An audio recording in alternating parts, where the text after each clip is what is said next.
Muy buenos días a todos. Hoy es miércoles, día 15 de abril. Es miércoles de la octava de Pascua. Estamos celebrando todos los días la resurrección del Señor, la victoria de Cristo sobre el pecado y sobre la muerte, que es también nuestra victoria porque así lo ha querido Él. Damos gracias a Dios, alabamos, bendecimos, hacemos fiesta, es motivo de alegría, la gran fiesta para el cristiano, a pesar de las circunstancias que nos embargan. Se puede ser solidario, se puede participar del pesar, de la pena que sufren tantas y tantas familias y tantas personas, ¿no? Estamos hablando de 18.000 fallecidos, se me bailan las cifras, ¿no? Un número inmenso de fallecidos. Bueno, pues todo eso hace que lo tengamos muy, muy en cuenta, ¿no? Y que hagamos todo lo posible por estar alegres, ya digo, en medio de las dificultades. No es fácil, por ejemplo, en el estado de confinamiento, una familia que vive en un espacio reducido tanto tiempo, diciéndolo en castellano, ¿no? Soportándonos los unos a los otros, con todos los cambios de humor, de carácter, de forma de ser. Bueno, es complicado, es difícil. Pensemos pues en tantas familias que viven hacinadas, a veces pues con muchos hijos, con un espacio muy reducido, ¿no? Y estar mañana, tarde y noche todos juntos ahí metidos durante un mes, más de un mes, pues es complicado, ¿no? Es muy duro de sobrellevar.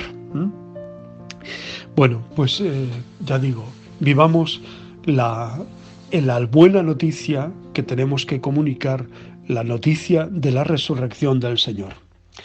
El texto del Evangelio de hoy es un evangelio precioso, es una página preciosa, el relato de los dos de Emaús. Está en Lucas 24, 13 al 55.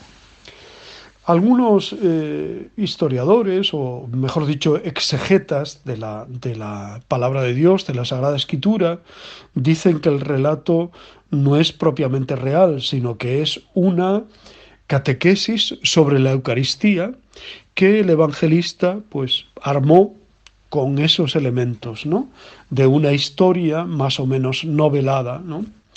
Bueno, puede ser eso, es verdad, puede ser eso, pero no quita también el que nosotros admitimos la Sagrada Escritura aprobada en el canon como tal, y por tanto es un relato verídico, un relato donde el Señor pues hace ese camino con aquellos dos que al ir van presurosos, van tristes, van, mejor dicho, apesadumbrados, lentos, cansinos, y cuando vuelven para contar a la comunidad, entonces sí que van presurosos, alegres, por comunicar la buena noticia. Jesucristo nos sale al encuentro hoy en dos recodos privilegiados del camino. En su palabra, Él les fue explicando lo que se decía de Él en la Escritura, ¿no? La palabra que siempre tiene algo que decirnos para cada momento, oscuro, gris o luminoso, de nuestra existencia. Pues como expresan los salmos, lámpara para mis pasos es tu palabra. Y en la Eucaristía, en ella el Señor, al repartir y compartir con nosotros el pan, que simboliza su vida entera, nos enseña, como a los de Emaús, a reconocer lo presente en la celebración comunitaria y a repartir y compartir nuestra vida con los demás. Quédate con nosotros, le decían los de Emaús, no pases de largo, quédate con nosotros. Quedaos conmigo, nos dice Jesús, el viviente, pues yo ya estoy con vosotros en mi palabra y en mi pan. Yo estoy con vosotros todos los días hasta el fin del mundo. Como siempre, vamos poco a poco haciendo una lectura del texto, ¿no? Dos discípulos iban a Emaús y hablaban entre sí. El viernes último murió su amigo clavado en una cruz. Todo ha terminado. Vuelven a su casa, ya no esperan nada. Nosotros esperábamos, pero ya ves. Estas palabras están llenas de una esperanza perdida. Me imagino su decepción. Camino con ellos. Les escucho. En toda vida humana esto sucede algún día. Una gran esperanza perdida, una muerte cruel, un fracaso humillante, una preocupación, una cuestión insoluble, un pecado que me hace sufrir, una pandemia. Humanamente parece no hay salida. Jesús se les acercó y se puso a caminar con ellos, pero sus ojos estaban ciegos, no podían reconocerle. ¿De qué estáis hablando? Parecéis tristes. Por su camino has venido a encontrarles e inmediatamente te interesas por sus preocupaciones. Tú conoces nuestras penas y nuestras decepciones. Me alivia pensar que no ignoras nada de lo que soporto en el fondo de mí mismo. Me dejo mirar e interrogar por ti. Sí, hombre, lo de Jesús el Nazareno, como le entregaron nuestros magistrados para que fuese condenado a muerte y crucificado. Jesús deja que se expresen detenidamente sobre sus preocupaciones. No les dice, bueno, eso ya lo sé, no me contéis, no. Se para, los escucha, no se da a conocer enseguida, deja que hablen, que se desahoguen. ¿Cuántas veces atropellamos a los demás diciendo, no me cuentes, yo ya sé, yo? La persona necesita hablar, necesita contar, y eso también es terapia, podemos decir, de sanación, ¿no? Y es también educación, evidentemente que sí, ¿no? Bien es verdad, dice el texto, que ciertas mujeres de entre nosotros nos han sobresaltado, habiendo ellas ido de madrugada al sepulcro, no encontraron su cuerpo. Ellos tampoco están muy dispuestos a creer. Todos los relatos del Evangelio son unánimes sobre este punto. Dudan, no esperan la resurrección, están desconcertados.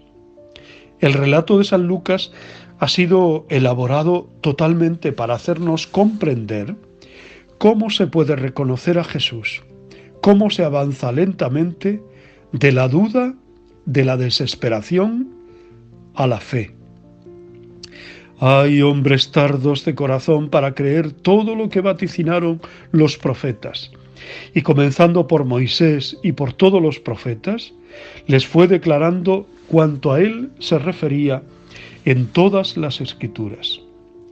He aquí el primer método para reconocer a Jesús: tomar contacto profundamente, cordialmente, cordis, corazón, ¿no?, con las Escrituras, con la palabra de Dios. El Antiguo Testamento esclarece el Nuevo, la Biblia introduce al Evangelio. El proyecto de Dios prosigue sin ruptura. Lo que se realiza en Jesucristo es lo que Dios preveía desde toda la eternidad. Es lo que Él había ya comenzado en la historia del pueblo de Israel. ¿Cómo hubiéramos querido estar allí para escuchar los comentarios de Isaías hechos por el mismo Jesús? Hacer oración, procurar por encima de todo tener unos momentos de corazón a corazón, leer, releer la Escritura, hacer lección divina, leer, un momento de silencio, volver sobre el texto, rumiarlo, repasarlo. Puesto con ellos a la mesa, tomó el pan, lo bendijo, lo partió y se lo dio. Entonces se les abrieron los ojos y lo reconocieron. Esta es la segunda experiencia para reconocer a Jesús: la Eucaristía, la fracción del pan. Te conocimos, Señor, al partir el pan. La Eucaristía es el sacramento, el signo eficaz de la presencia de Cristo resucitado. Es el gran misterio de la fe. Un signo muy pobre, un signo muy modesto. Un poquito de pan, un poco de vino. Comulgar con el cuerpo de Cristo, valorar la Eucaristía por encima de todo, arrodillarse alguna vez ante un sagrario. En el mismo instante se levantaron y volvieron rápidamente a Jerusalén. Siempre la misión. Nadie puede quedarse quieto en su sillón contemplando a Cristo resucitado.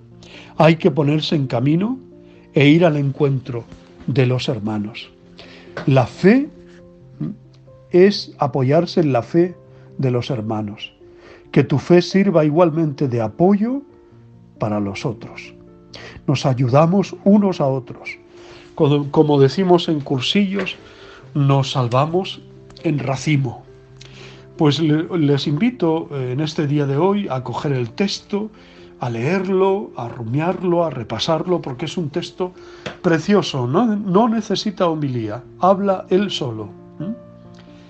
Hoy la Iglesia celebra la memoria de San Damián de Molokai, el leproso voluntario. Así lo han llamado porque, con tal de poder atender a los leprosos, que estaban en total abandono, aceptó volverse leproso como ellos. Lo beatificó el Papa Juan Pablo II en el año 1994. El padre Damián nació el 3 de enero de 1840 en Tremelo, Bélgica. De pequeño en la escuela ya gozaba haciendo como obras manuales, casitas como las de los misioneros en las selvas. Tenía ese deseo interior de ir un día a tierras lejanas a misionar. De joven fue arrollado por una carroza y se levantó sin ninguna herida. El médico que lo revisó exclamó: «Este muchacho tiene energías para emprender trabajos muy grandes».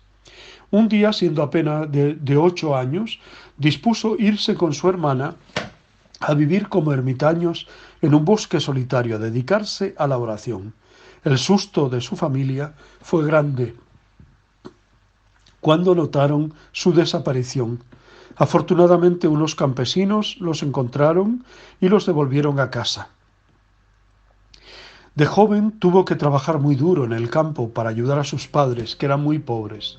Esto le dio una gran fortaleza y lo hizo práctico en muchos trabajos de construcción, de albañilería y de cultivo de las tierras, lo cual le iba a ser muy útil en la isla lejana, donde más tarde iba a misionar. A los 18 años lo enviaron a Bruselas, la capital, a estudiar, pero los compañeros se le burlaban por sus modos acampesinados que tenía de hablar y de comportarse. Al principio aguantó con paciencia, pero un día, cuando las burlas llegaron a extremos, agarró por los hombros a uno de los peores burladores y con él derribó a otros 4.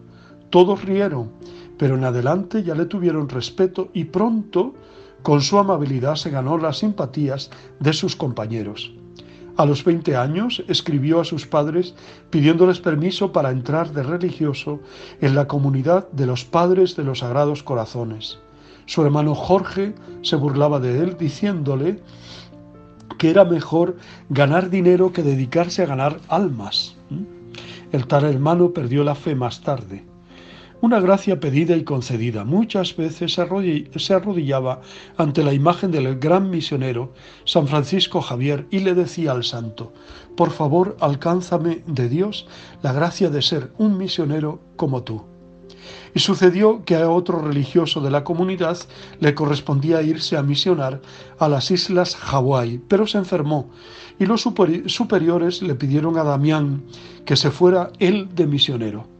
Eso era lo que más deseaba. Su primera conquista, en 1863, zarpó hacia su lejana misión. En el viaje se hizo sumamente amigo del capitán del barco, el cual le dijo: «Yo nunca me confieso, soy mal católico, pero le digo que con usted sí me confesaría». Damián le respondió: «Todavía no soy sacerdote, pero espero un día, cuando ya sea sacerdote, tener el gusto de absolverle de todos sus pecados». Años más tarde, esto se cumplió. Poco después de llegar a Honolulu, fue ordenado Damián en la iglesia de San José sacerdote y enviado a una pequeña isla de Hawái. Las primeras noches las pasó debajo de una palmera porque no tenía casa para vivir. Casi todos los habitantes de la isla eran protestantes. Con la ayuda de unos pocos campesinos católicos construyó una capilla con techo de paja y allí comenzó a celebrar y a catequizar. Luego se dedicó con tanto cariño a todas las gentes que los protestantes se fueron pasando casi todos al catolicismo. Fue visitando uno a uno todos los ranchos del país, Llevaba medicinas, lograba la curación de numerosos enfermos, pero allí había unos que eran incurables, eran los leprosos. Molokai, la isla maldita. Como en las islas Hawái había muchos leprosos, los vecinos obtuvieron del gobierno que a todo enfermo de lepra lo desterraran a la isla de Molokai. Esta isla se convirtió en un infierno de dolor sin esperanza.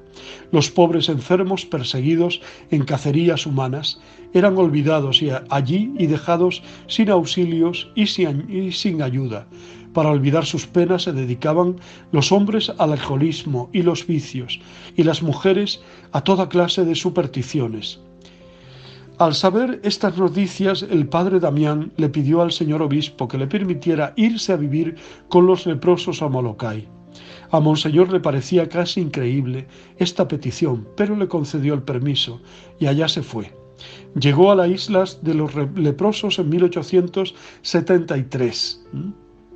Bueno, para no alargarme más, les invito a acudir a cualquier portal y pues leer la vida de San Damián de Molokai, porque realmente merece la pena cómo él se implicó de una forma, ya digo, muy, muy plena, ¿no?, en hacer todo lo posible por la curación y por asistir a los hermanos leprosos.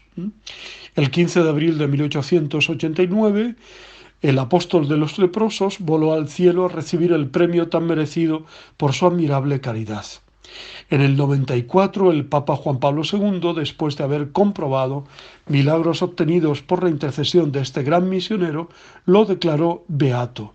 Y luego fue el Papa Benedicto XVI el que lo canonizó como santo, ¿no? San Damián de Molokai, como le conocemos actualmente, ¿no?